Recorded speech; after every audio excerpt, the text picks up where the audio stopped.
Hello guys, welcome to Major's Garage. This is Suellio. I'm the crew chief for the Formula 1, Formula 3 and Formula 3.5. Today we're gonna see my lap here at Interlagos with the Formula 1. So let's go straight to the first corner.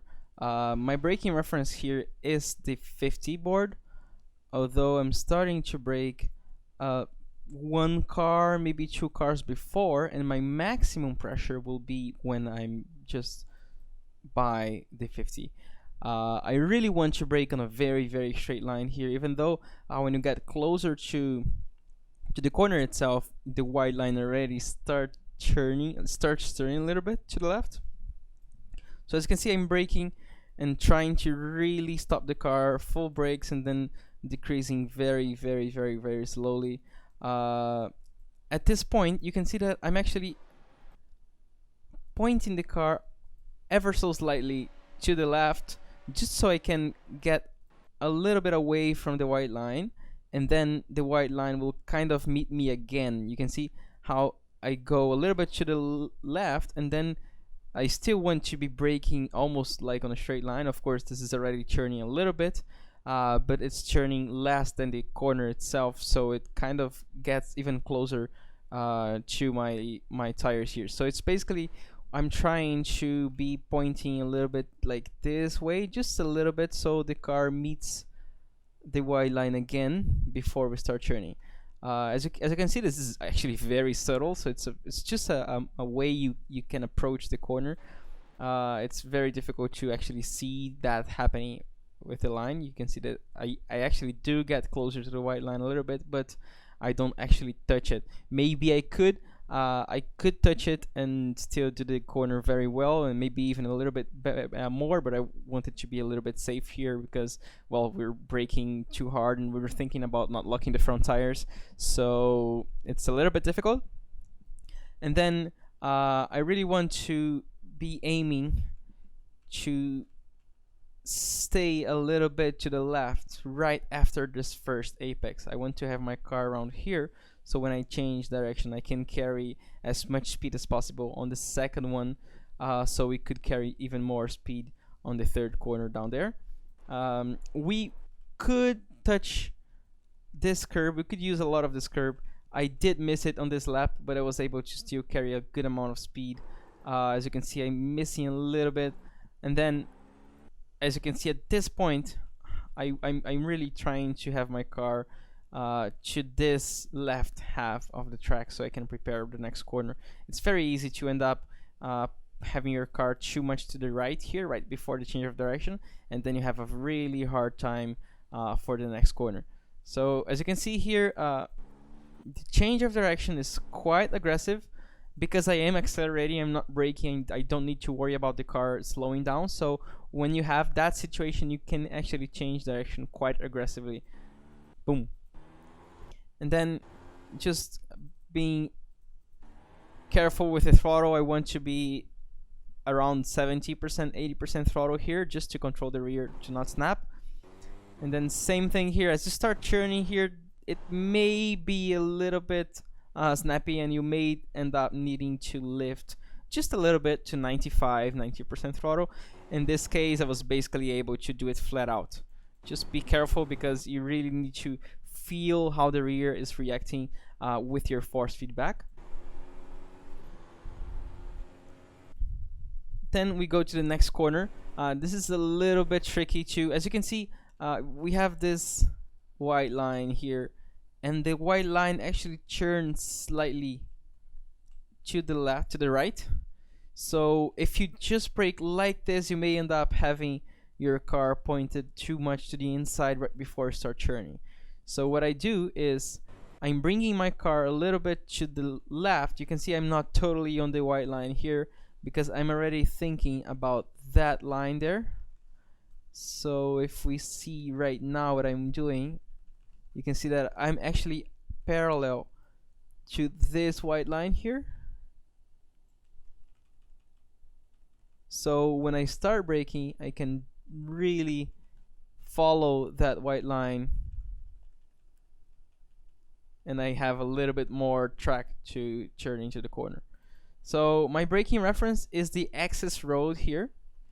I'm braking really hard on a straight line, downshifting to fourth, and then trying to turn in, be quite aggressive with this curb, and be also, as soon as you get to the curb, around this access road here, try to rotate the car with the throttle. So instead of keeping churning, instead of keeping the front tires from doing all the work, try to accelerate slightly aggressively so that the rear tires help you rotating too. As you can see, I'm actually rotating a lot here with the right tires with my throttle. I'm sorry, with my rear tires with the throttle, to really push the car forward and give a little bit of a break to the front tires. If you keep churning with the front tires all the way into the end without being aggressive on the throttle, you may end up wearing more of the front tires. Then going into this uphill right-hander here, braking quite quickly initially. As you can see, I give a little bit of a punch, not to 100%. I go to around 70%. But I do it quickly because immediately after that we already need to be releasing and churning in. So it's very important that the initial braking is really quick, so you have enough time to already start releasing. And then you want to be visiting this first curve, letting the car go wide a little bit, and then getting back on the throttle in between the two curves, so that's the double apex. And then you want to really bring the car back so you can use the second curb here. As you can see, I'm actually being very aggressive on this second curb, and I'm really accelerating a lot here. Again, I want the car to rotate with the rear tires after the first after the first half of the corner. I really want the car to rotate with the power.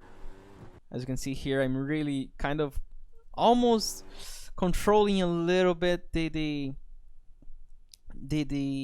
direction of the car with a little bit of counter steering. Then I really let my car, I bring enough speed that my car basically pushes itself to the extreme edge here. So here we will get enough track whenever the middle of the car is to the left of the drain. So as you can see, I'm pretty close here to getting enough track, but I am not getting one. And then also here, because you're on a very difficult surface, you cannot brake too hard because you would lock up the front tires quite easily. So as you can see, I'm here because I'm coming from a corner. I'm not braking super quickly. My initial brake is actually progressive, as you can see here, and I'm not braking too hard because I know that here it's very easy to lock up the front tires. So just 50%, braking a little bit earlier is enough. And now shifting to second gear, tuning very gently, using this curve on its entirety basically.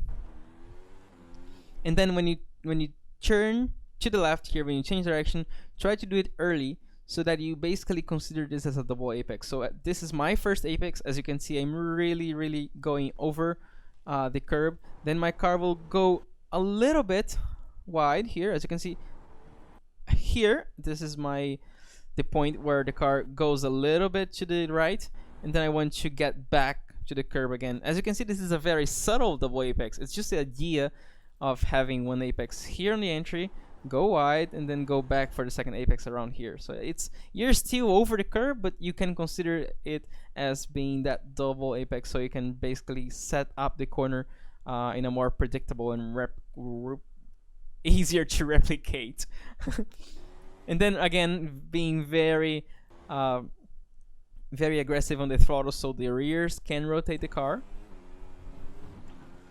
And then letting the car open a little bit here, we actually will need to brake quite early while the car is still facing a lot to the left.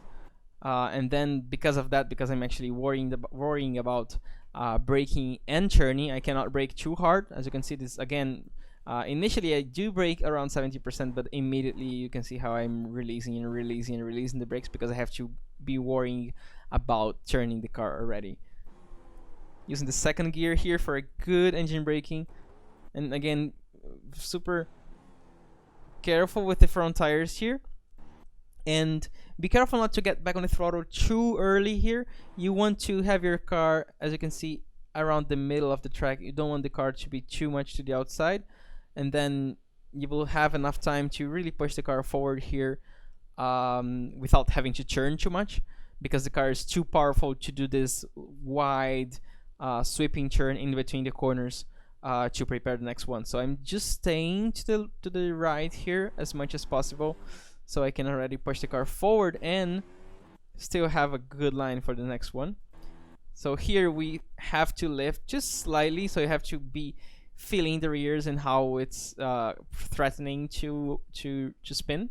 So as you feel the rear getting loose, you have to lift just slightly. And then here, for the last corner, I'm basically braking at this first mark here on the curb. Quite hard. 4th gear, and then I turn in quite early. It always feels a little bit early. And then I downshift to 3rd a little bit later in the corner, just when I need a little bit more rotation. And then I get back on the throttle quite progressively here. About the curb, I want to use just the second layer, basically. If you use the first one, that's not really using all of the track available. If you're using the 3rd one, that's a little bit too much. It's kind of off camber, so you lose traction, and it's not that good to do it. So I'm just using the 2nd one. And yeah, then we just want to stay here on the inside as much as possible. The car has a lot of downforce. And again, in here again, staying to the inside too. You don't really need to have your car all the way to the right there. Then right before you open the next lap, you want to be gently bringing the car to the right to prepare for the first corner again. So yeah, this is Formula 1 at Interlagos. I hope you guys enjoyed, and see you next week. Bye bye.